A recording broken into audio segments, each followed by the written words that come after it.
Sendal yang saya pakai harganya 115.000. Tapi namanya, apakah harus miskin? Enggak. Kadang orang zuhud itu justru kaya. Apakah selalu akhirat? Yang kedua adalah lurus di jalan menuju titik berkumpulnya hamba-hamba yang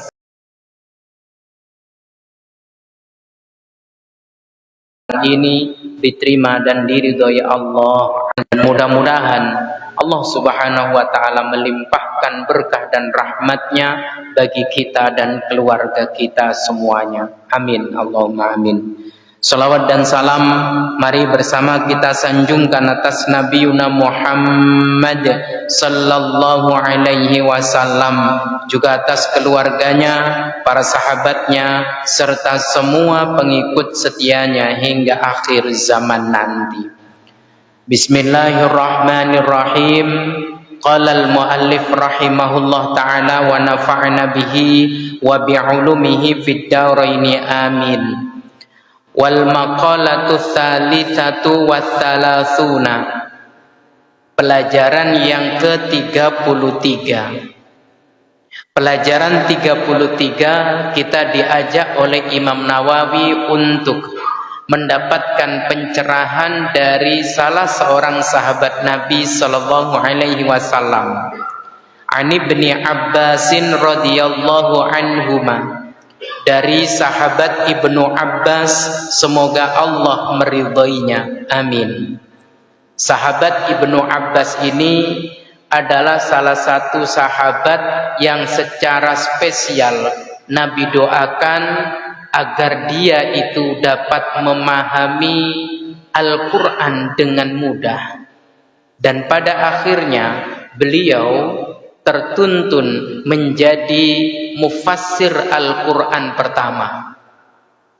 Makanya kitab tafsir tertua itu adalah tafsir Ibnu Abbas. Tafsir Ibnu Abbas adalah tafsir karya sahabat Ibnu Abbas, semoga Allah meridhoinya. Sahabat ini termasuk sahabat yang intim sekali dengan Nabi. Karena salah satu dari sekian sekretaris Nabi adalah sahabat Ibnu Abbas radhiyallahu anhu. Apa kata beliau? Annahu qala, sesungguhnya ia berkata, az-zuhdu, zuhud itu salah satu ahrufin, terdiri dari 3 huruf. Zuhdun, zai, ha, dal, terdiri dari 3 huruf. Jika selama ini kita sering mendengar atau mengucapkan, saya itu mendengarkan cerita orang yang zuhud, kita juga berbicara zuhud itu begini. Sebetulnya apa sih zuhud itu? Imam Ibnu Abbas atau sahabat Ibnu Abbas radhiyallahu ta'ala anhu, beliau mendefinisikan zuhud itu melalui 3 huruf yang ada pada kata tersebut. Zai, ha, dal.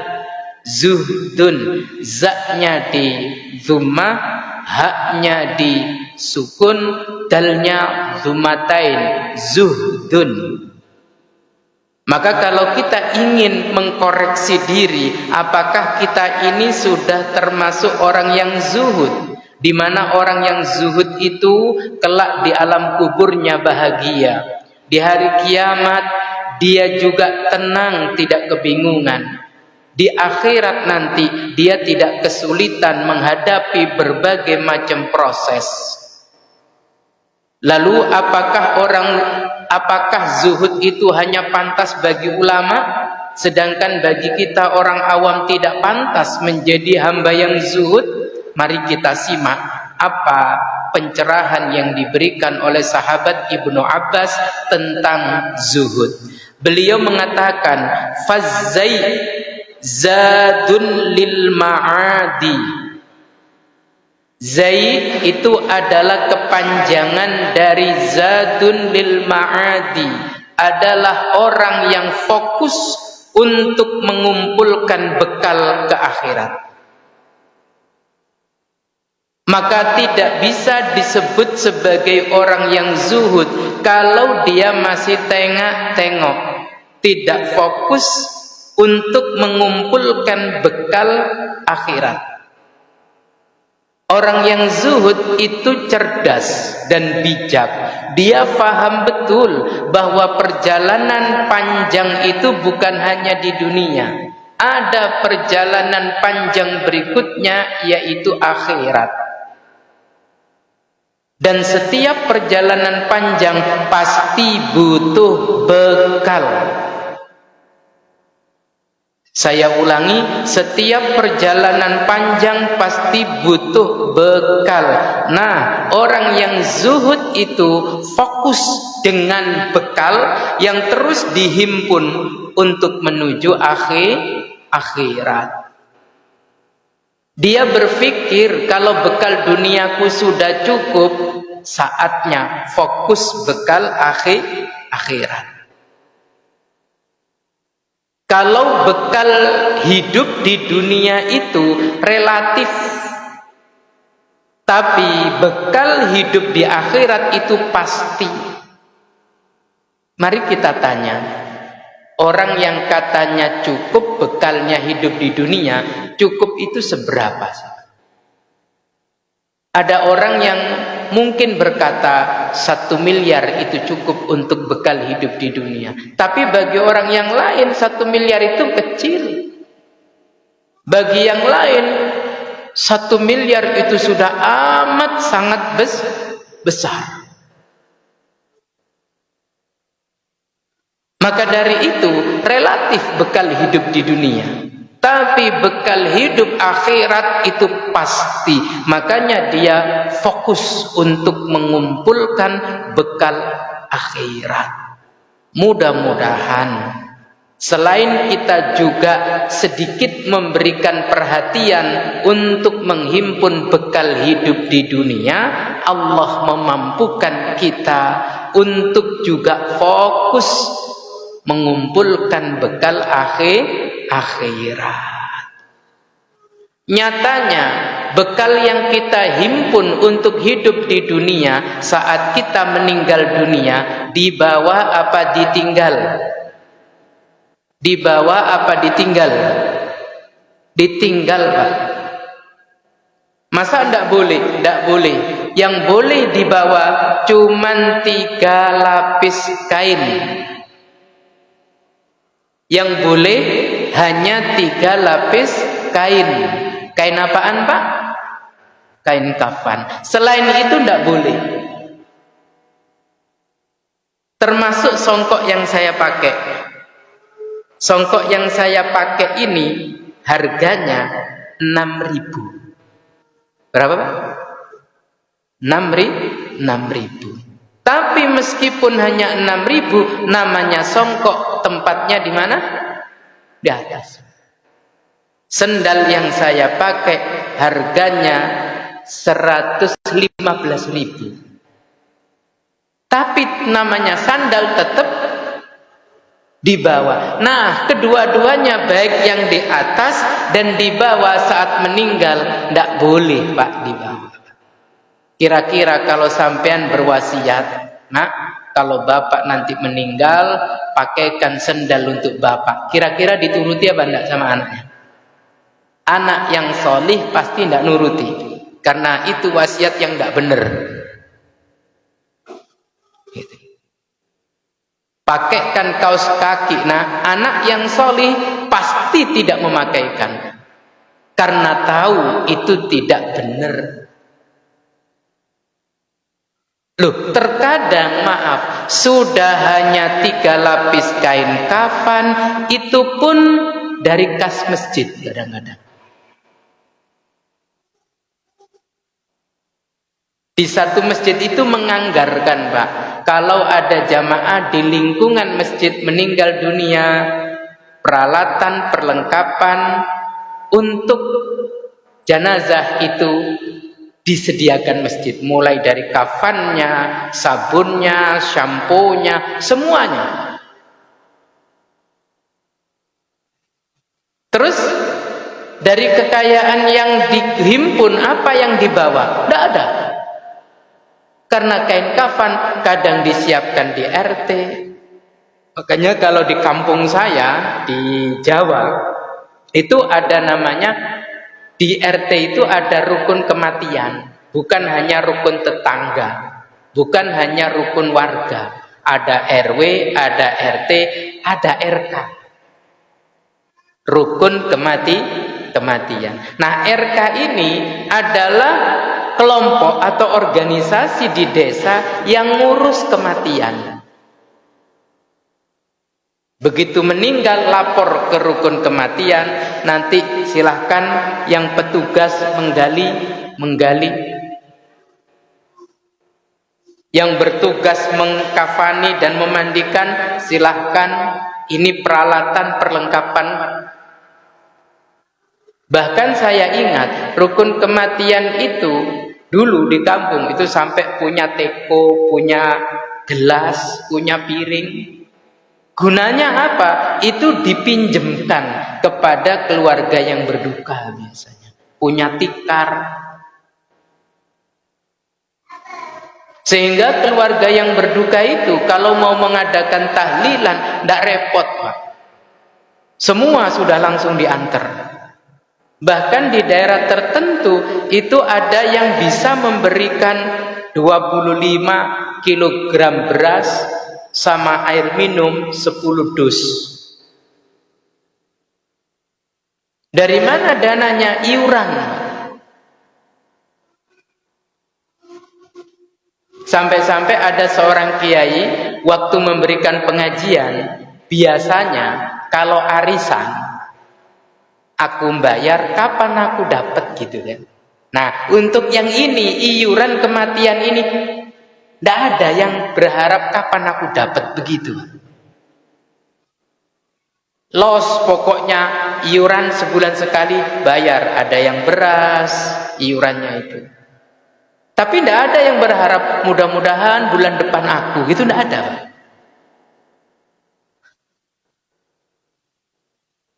Bapak Ibu sekalian yang dirahmati Allah, maka huruf zai itu adalah zadun lil ma'ad, fokus mengumpulkan bekal menuju akhirat.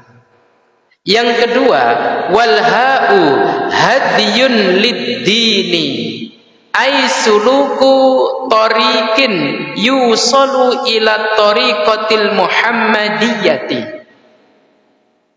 Yang kedua adalah lurus. Kalau yang pertama fokus. Fokus mengumpulkan bekal. Hak itu adalah lurus di jalan, yang jalan itu pasti menuju ke titik berkumpulnya hamba-hamba yang salih. Titik berkumpulnya hamba-hamba yang luhur, seperti digambarkan di penghujung surat Al-Fajr. Ya ayyatuhan nafsul mutmainnah irji'i ila rabbiki radiyatan mardiyah fadkhuli fi ibadi wadkhuli jannati. Wahai jiwa-jiwa yang tenang, yang dia lurus menempuh jalan menuju titik berkumpulnya orang salih, masuklah kalian kepada golongan hambaku, lalu masuklah kalian ke dalam surgaku, kata Allah. Jadi satu, orang yang zuhud itu dia berkarakter fokus mengumpulkan bekal. Dua, lurus di jalan menuju titik berkumpulnya orang salih.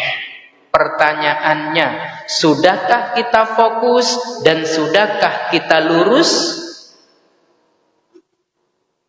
Mari kita tanya kepada hati masing-masing. Istafti qalbak. Tanyakan pada hati masing-masing, sudahkah fokus dan lurus? Dia tidak pernah bengkok. Dia tidak pernah kesandung, Pak. Dia tidak pernah belok. Pokoknya lurus di jalan menuju titik berkumpulnya hamba-hamba yang salih. Maka kalau jenengan selama ini menggambarkan bahwa orang zuhud itu pakaiannya itu jelek gitu, tidak selalu, Pak. Orang zuhud itu adalah mukanya pucat gitu karena puasa terus, nggak selalu. Boleh jadi orang yang zuhud itu pakaiannya bagus. Boleh jadi orang yang zuhud itu cerah sumringah wajahnya, Pak. Bicaranya apa adanya. Karena apa? Dia fokus mengumpulkan bekal akhirat. Dia lurus di jalan menuju titik berkumpulnya hamba-hamba Allah yang salih. Itu kriteria atau ciri dari orang yang zuhud. Apakah ada pada kita? Mari kita renungkan. Apakah harus miskin? Enggak. Kadang orang zuhud itu justru kaya. Apakah selalu rakyat biasa? Enggak, Pak. Kadang orang zuhud itu justru pejabat. Saya kasih contoh. Ketika sahabat Umar bin Khattab radhiyallahu taala anhu, beliau menjadi khalifah kedua. Pasca wafatnya Nabi, khalifah kedua adalah sahabat Umar bin Khattab. Suatu malam, beliau mendapatkan kunjungan tamu. Lalu kemudian pada saat itu sahabat Umar itu sedang menghitung pemasukan kas negara. Dihitung. Juga beliau menganggarkan untuk berbagai macam keperluan. Anggaran ini sekian, anggaran ini sekian. Sebelum pada akhirnya dibahas bersama, beliau membuat rancangannya dulu. Sebut saja kalau sekarang itu RAPBN. Rancangannya. Saat sibuk beliau merancang anggaran negara itu tadi, ada tamu yang datang. Setelah dipersilahkan masuk, dia ditanya, ini saking hati-hatinya, Pak, Anda bertamu keperluan apa? Maka tamunya berbalik bertanya, maksudnya, loh, sampean datang ke sini itu bertamu ke saya urusan negara apa urusan pribadi? Ternyata dia jawab urusan pribadi, wahai Amirul Mukminin. Beliau segera berdiri dan mematikan lampu. Tamunya bertanya, kenapa kau matikan? Maaf, lampu ini minyaknya diambil dari kas negara. Karena keperluanmu pribadi, maka kamu tidak berhak mendapatkan penerangan dari lampu yang minyaknya diambil dari kas negara. Aku tadi menggunakan lampu ini karena aku menganggarkan untuk kebutuhan negara.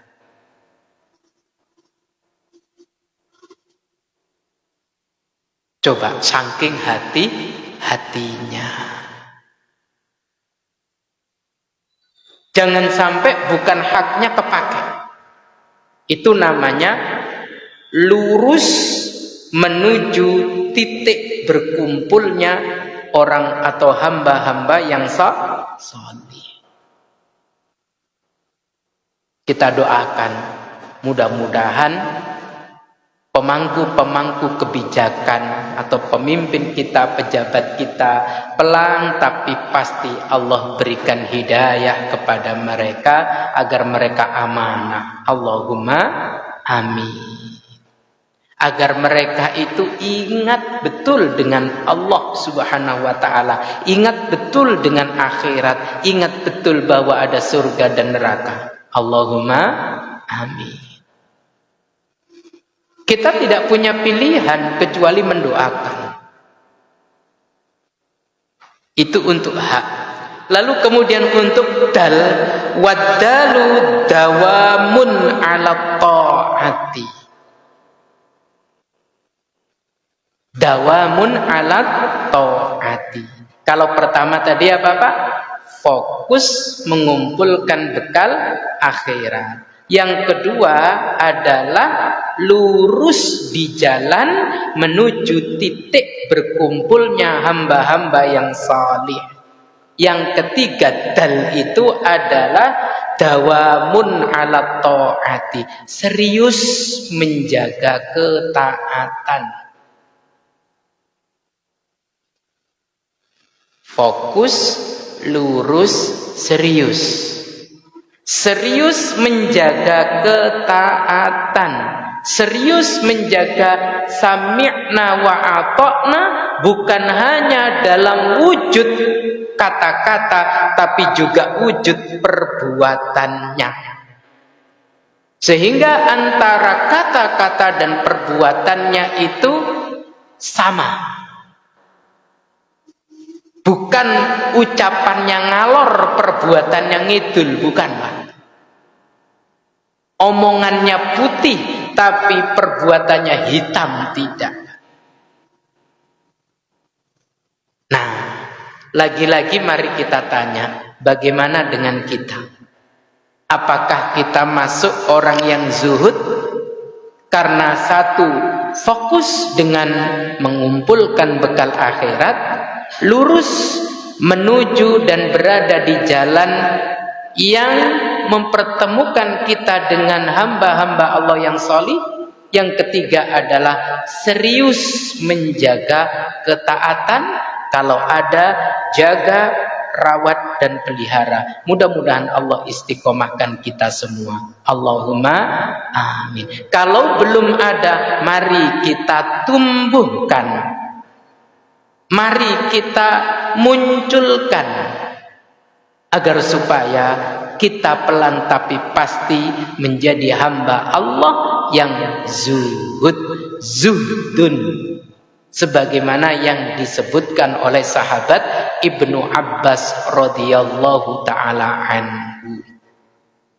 Maka Bapak Ibu sekalian, mudah-mudahan apa yang saya sampaikan, kajian kitab Nasaihul Ibad, dapat diserap dengan baik. Allah memberikan hidayah dan taufiknya bagi kita untuk mengamalkannya, dan Allah meridhoinya pada akhirnya. Allahumma amin. Semoga bermanfaat, semoga berbarokah. Amin. Allahumma amin. Wallahu a'lam bissawab.